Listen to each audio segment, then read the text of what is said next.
Em Mateus 26:48 diz: E o que o traía tinha-lhes dado um sinal, dizendo: O que eu beijar é esse, prendei-o.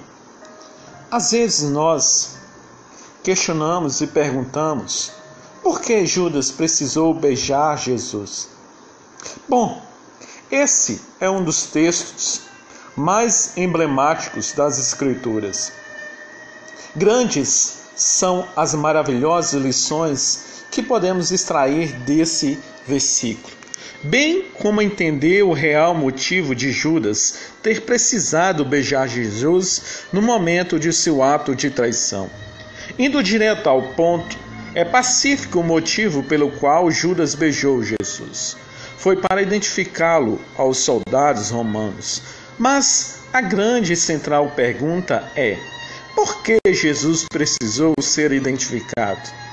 Jesus precisou ser identificado porque não era exteriormente diferente de seus discípulos. Explico.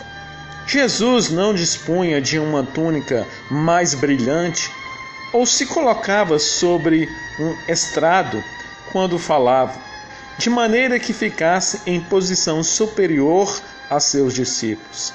Jesus não se punha acima dos seus, tampouco era cercado de regalias por aqueles que o acompanhavam.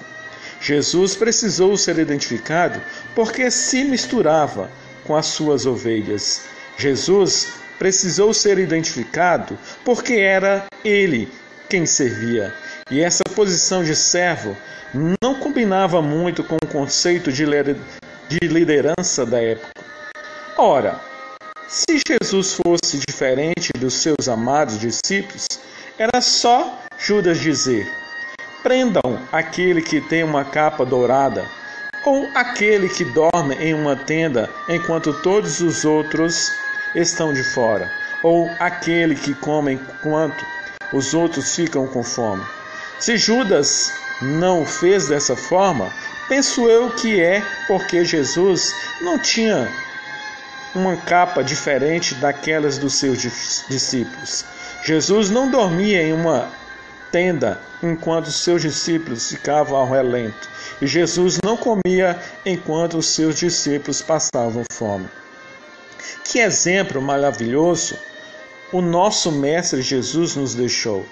Queridos irmãos, e principalmente aqueles que são líderes e pastores, não se coloquem acima das suas ovelhas, não se encham de regalias e mordomias enquanto seu rebanho passa necessidades e sofrimento. Não se coloque como o centro das atenções ao invés de ser o mais servo de todos. Sirva e se misture ao seu rebanho.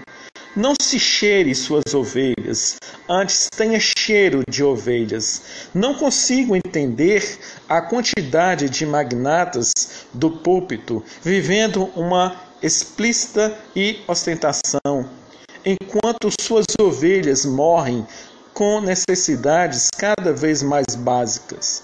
Jesus não foi assim. Chore, clame e cuide de suas ovelhas. Afinal, antes de serem suas ovelhas, elas são as amadas ovelhinhas do Senhor Jesus. E Ele cobrará de cada um de nós o cuidado que estamos tendo com suas ovelhas.